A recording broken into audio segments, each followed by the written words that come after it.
এই ব্যবস্থা তোমাকে করতে হবে। তার জন্য তাদের উপর আক্রমণ সংগঠিত করার চেষ্টা হচ্ছে।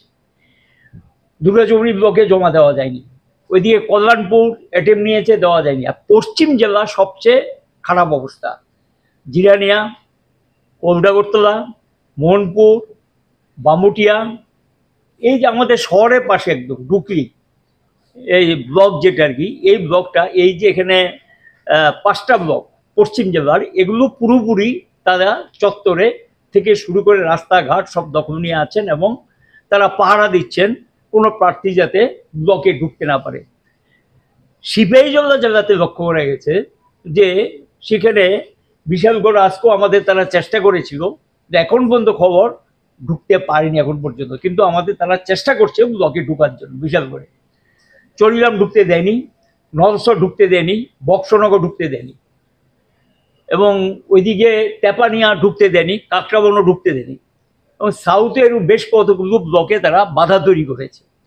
এই পরিস্থিতির মধ্যে দাঁড়িয়েও গতকাল আমরা লক্ষ্য করলাম ওই দুটো জেলা, উত্তর এবং উনকুটি, এদিকে আমবাসা, তারপর এদিকে তেলিয়ামুড়া, খোয়াই, তারপর ওইদিকে সাতচান ব্লকে আপনারা শুনেছেন ঢিল পাটকেল মেরেছে, আক্রমণ সংঘটিত করেছে, তার মধ্যে সাহসিকতার পরিচয় গিয়ে সেখানে দিয়েছেন। কাঠালিয়া তো কালকে জমা দিয়েছেন, মোহনভোগও জমা দিয়েছেন, এগুলো বেশ কিছু ব্লকে সাহসিকতার সঙ্গে জমা দিচ্ছে। তো এর থেকে পরিষ্কার আমরা তো ভোটটা চাই, আমরা মানুষের কাছে ভোট হোক এটা আমরা চাই, এবং মানুষ ভোটটা চান বলে সেখানে প্রার্থী হওয়ার জন্য এগিয়ে এসছেন। এত ভয় ভীতি হুমকি আক্রমণ এগুলিকে উপেক্ষা করে সাহসের সঙ্গে কিন্তু মানুষ এগিয়ে এসছে। যে এটার প্রতি যদি তাদের বিন্দুমাত্র সম্মান বোধ থাকে তাহলে এটা তাদের দিক থেকে করা উচিত না, এর থেকে বিরত হওয়া উচিত। আমরা সরকারকে বলবো প্রয়োজনীয় ব্যবস্থা যাতে ইমিডিয়েটলি নেয়, এবং আমরা মনোনয়ন দিতে চাই।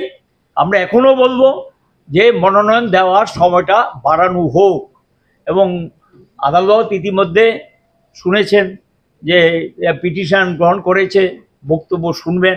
আমরা চাইব যাতে সব কয়টা আসনে আমরা প্রতিদ্বন্দ্বিতা করতে পারি, সব কয়টা আসনে যাতে আমরা প্রার্থী দিতে পারি, সেই ব্যবস্থা যাতে নেওয়া হয়।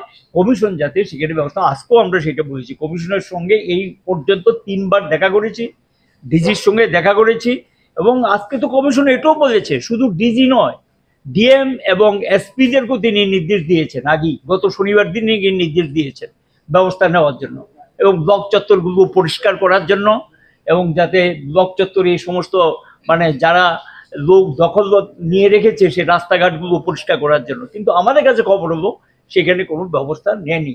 স্থানীয় স্তরে কিছু কিছু পুলিশ অফিসার কিছু কিছু চেষ্টা করছেন, আমরা এটা অস্বীকার, কিন্তু উপর স্তরটা যেভাবে অ্যাক্ট করা উচিত, যেভাবে তাদের একটু রুখে দাঁড়ানো উচিত, যে একটা স্বাভাবিক অবস্থা আইন শৃঙ্খলা রক্ষা করার দায়িত্ব তাদের, সেভাবে কিন্তু উপরতলাটা আমাদের মনে হয় ঠিকমতো অ্যাক্ট করছেন না। এবং এই জায়গাটাতে কমিশনকে বিষয়টা দেখার জন্য অনুরোধ জানিয়েছি, কমিশন নিশ্চয়ই সেখানে যথাযথ ব্যবস্থা নেবে বলে আমরা আশা করি।